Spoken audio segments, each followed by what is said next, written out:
Tom, why don't you start us off with an opening statement, and then we'll go to John Blau. Well, just really proud of our team. Coming on the road, a lot of distractions this week, a lot of things that you have to deal with and learn how to stay locked in and focused in this environment that we're in and with the success we've started to have and everything. So just really proud of our guys to come here. It's been a tough place for us to win over the years, and to get a shutout here is pretty special. That doesn't happen very often. And to get our fifth Big Ten win in a row, fourth of the season, is just really it's a pretty awesome thing. So proud of our staff. Still, I thought it was ugly. I mean, I thought we were sloppy and didn't execute well enough, especially on offense, and had some special teams mistakes. Missed a field goal for the first time this year. But defense held under 200 yards and 4 takeaways, which continue to be game changers for us. 3 more picks. Just really proud of our guys. I mean, that's just how you win football games, and you got to go on the road and win some ugly ones sometime. And especially how the game started, I thought we really kind of put ourselves in a tough spot. But guys bounced back, got a 14-point lead, and then never looked back. So proud of this team. Big road win. Go Hoosiers. Questions? All right, John, then Zach. Obviously, like you said, it wasn't, perfect. It was probably sloppy at times, but just in terms of Michigan State, I mean, this is a team that beat you guys 10 out of the last 11 times. I know you said you hadn't gotten the old brass spittoon yet. Mike said, I guess it was in the locker room for you guys afterward. I mean, what does this win mean for you guys? We sat down at the beginning of the year with our leadership council and come with our goals, and one of the major things the guys wanted was to win our trophy games. And so that's what we did. We won our first trophy game. And haven't beaten them since I've been the head coach here. And we know the history. You haven't beaten them very often recently. So first time winning here in East Lansing in 19 years. So continue, got a whole long list of things they gave me of either first or tied this, tied that, first time since this, just continue to make history here. And it's a big win. It's a big win on the road. And, it's such a devastating loss a year ago coming here. But I tell you what, I think that was a real defining moment in our program. The way the players responded, the way I challenged them after that game, and kind of where we've gone since then, has been pretty amazing. So just a lot of respect for Coach Tucker and their team. Their kids fought hard. They're big physical players, and talked to several of them after the game. Just a lot of respect for how hard they play, how tough they are. And I just love to be able to compete and fight and claw and scratch and then shake a guy's hand and give them respect. And respect is given back. That's pretty cool. So it was a good day. All right, Zach, then Peegs. I guess I was just sort of going to ask you about that, Tom. I don't know how much sort of introspection you allow yourself in the middle of a season, but I can remember your frustration in East Lansing last year, and I guess a level of resoluteness from you and your players, even kind of after a tough loss. Just how much can you trace, maybe not solely that game, but, moments like that back now that, going from there to here, I think you've won 9 of your last Big Ten games. You're obviously 4-0 now, top 10. How much can you kind of sort of trace maybe these last 12 months back to a moment like that? Yeah, I think it's significant, that was a tough loss. And here's the thing that I think really sticks out to me about that was that, I was trying to convince them that we were a really good team, because I thought we were, even though we fell short, we didn't finish.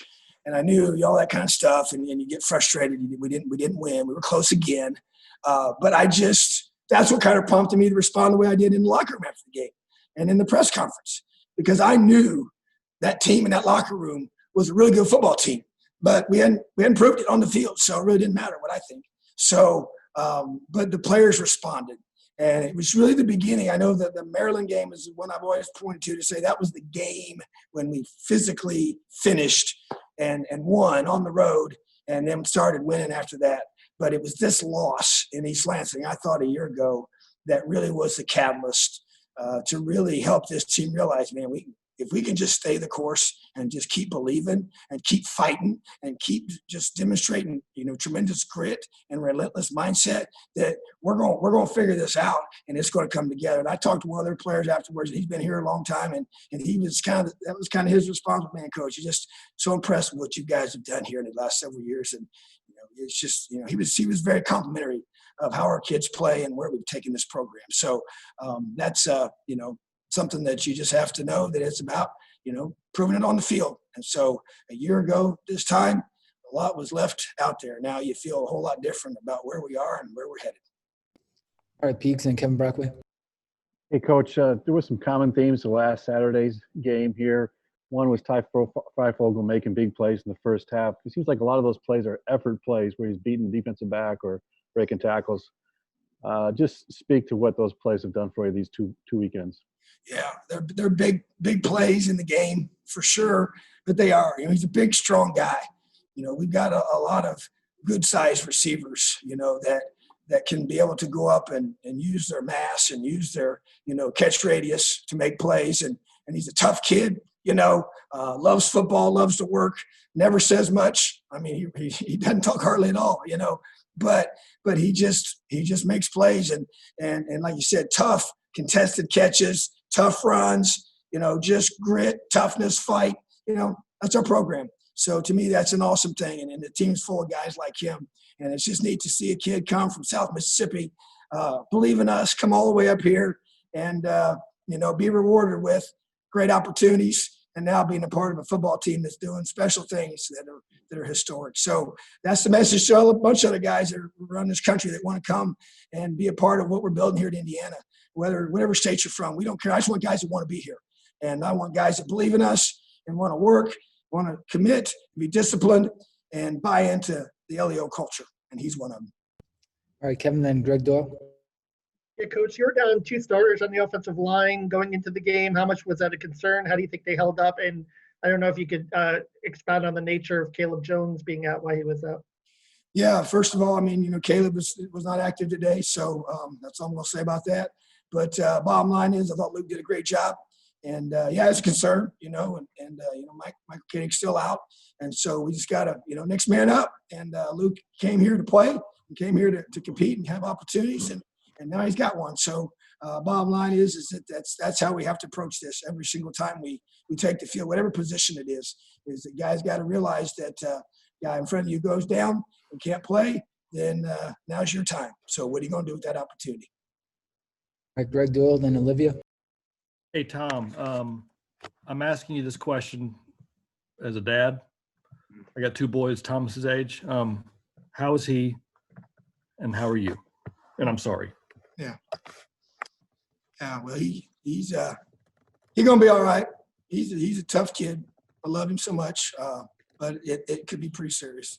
So, it's hard. It's hard to see your son out there. And I knew, as tough as he is, I knew by how he was responding, it was serious. And so it's hard to stand there and see that and then have to keep coaching. But that's what you got to do. We got to be able to compartmentalize those things. And we had a strong embrace afterwards and shed a lot of tears together. But you know what? He's a fighter, and the good Lord is putting him through that refining fire right now. And that makes us who we are. It makes us special. It makes us great.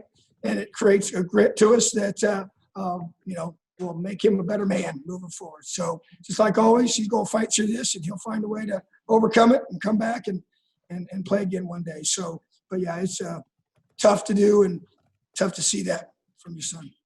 Hey, Tom, I'm sorry. I don't want to pry. I just want to know how to phrase this. Do I say that you guys don't want to say what the injury is yet for privacy? Not yet. Yeah, not yet. It's, eventually if it's a, season-ending thing, then I'll be open about it. But right now we're not 100% sure on that. But it's, I'm not very optimistic at this point. All right, Olivia, then Adam Renberg. Hey, Coach, I wanted to get your comments on Tywan Mullen today. He finally gets 2 interceptions. I mean, he led the league last year in pass breakups. How was he able to make so many strides this offseason when everything was so locked down? Yeah, he's learned how to catch. Last year he had all those pass breakups and never any picks. How about that? So, no, I'm just teasing. He's a great player. He was due. He's always around the ball. He's got his hands on the ball all the time. But we're playing some different things and mixing some things up a little bit. So that's probably created some of these, and even for him too, not being always just totally locked up in man to man. But just a great football player, so savvy, so much moxie. Just love that kid and love his belief. He's one of those ones that chose to come here from, far away because he believed in the vision of what we were going to do, even though we hadn't done it yet. when he got here. So as I mentioned with Ty Freifel will be another one of those guys. So, Tywan's a special guy, not the biggest guy on the field, but his heart is huge. All right, Adam, and then we'll wrap up with Ravi. Hey, Tom. The defense at Indiana used to drag down this program for years, even decades, long before you got here. What has this journey been like for you, first as a coordinator, now as a head coach, to get this unit, which used to drag the program down, to a point where you're shutting people out in the Big Ten? Well, it was necessary. And I had the belief when I got here that we were going to be a top 25 defense. It took us 2 years to get to that point. And then now the next challenge is we want to be a top 10 defense. And so to me, it's, to me, if you want to win at any level, at any place, you got to be able to play good defense, and getting in shootouts every week is not the way we want to function here. And you got to score points, and I get all that. But so it's been a huge emphasis, and it's obviously the area that I spend all my time in and all those meetings and film review. And so we take a lot of pride in that here. And to me, I always feel like when you play that way and you play really good defense and you're physical and you're tough and you tackle well and you do those things right, and it's going to affect your whole team. Because that spills over into special teams, because most of those defensive guys are special teams players. So that's 2/3 of your team right there. And then the toughness that you get, it flows into your offense. And then just ability to be able to create takeaways is a game changer for field position momentum and just stealing possessions, in this day and age. So it's huge. And we got to keep working, and keep getting better and continue to execute at a higher level. But, I take a lot of pride in this. And Coach Womack's done a phenomenal job of just taking this system and continuing to grow it and develop it and make it better. And so saw that today. Getting a shutout in this conference is hard to do. Very proud of our guys for that. And really, really excited for the growth and the future potential of this defense. All right, Ravi, last one. Hey, Coach. Michigan State has the ball 12 times. Only one possession goes more than 31 yards. They don't get past your 38. Why specifically did you feel you guys were so good today all game long? Well, I just feel like that, we do a great job studying and preparing and being able to put our guys in good position to take away what we think they need to do to hurt us. And so I thought our staff did a really good job of that. And then the players just executed, just to continue to and you say that, and all I see was the long quarterback run that I was like, I'm still mad about. We didn't feed that up right. And so, but at the same time, that's just the standard that we have. And we expect our guys to play at a high level, execute a high level. And I'm on them the whole time. I'm on Coach Womack the whole time, probably over the top in some ways. But at the same time, that sense of urgency, that edge we have to coach with and play with is what I want. And our guys are, they're taking that personal.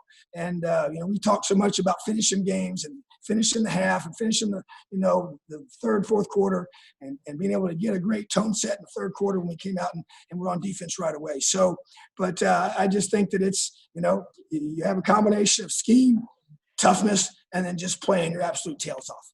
And that, to me, when you play really, really hard, tackle well, it's hard to beat, and I love what we do schematically and we're always trying to get an edge in that area.